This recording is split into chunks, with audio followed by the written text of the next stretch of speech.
బడ్జెట్పై కూటమి నేతలు హర్షం వ్యక్తం చేశారు. బీసీల సంక్షేమం, ఉన్నతికి నిధులు పెంచడంపై ఆ శాఖ మంత్రి సవిత హర్షం వ్యక్తం చేశారు.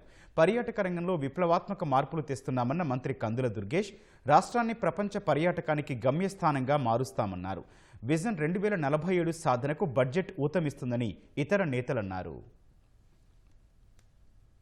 బీసీల అభివృద్ధి ధ్యేయంగా పనిచేస్తూ మరి ఈరోజు ఈ బడ్జెట్ ప్రతిపాదించడం నిజంగా చాలా గర్వంగా ఉంది.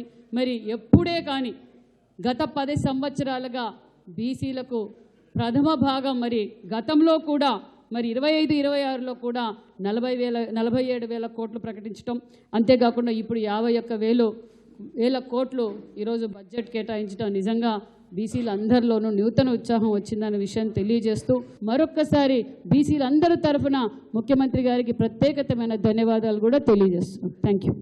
గడిచిన సంవత్సరన్నర కాలంగా పర్యాటక రంగంలో తీసుకొస్తున్నటువంటి విప్లవాత్మకమైనటువంటి మార్పులకి ఒక రూపం ఇచ్చే విధంగా ఈ బడ్జెట్ ఉంది.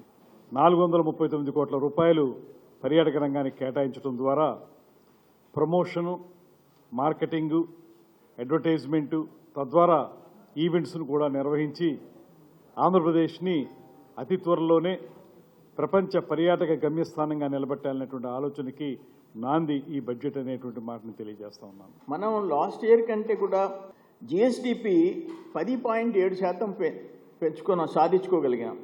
పర్ క్యాపిటల్ ఇన్కమ్ కూడా 2,66,000 నుంచి 2,95,000 పెరిగింది.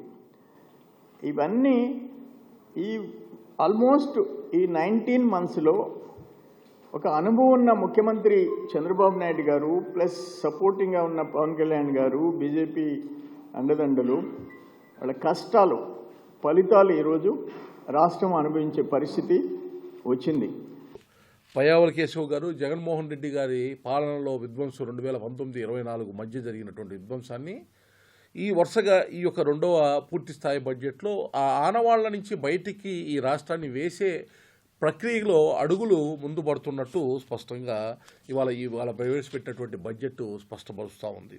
ముఖ్యంగా ముఖ్యమంత్రి చంద్రబాబు నాయుడు గారి దార్శనికత, నాయకత్వం అనేటటువంటిది స్పష్టంగా ఈ బడ్జెట్ మీద ప్రతిబింబిస్తుంది.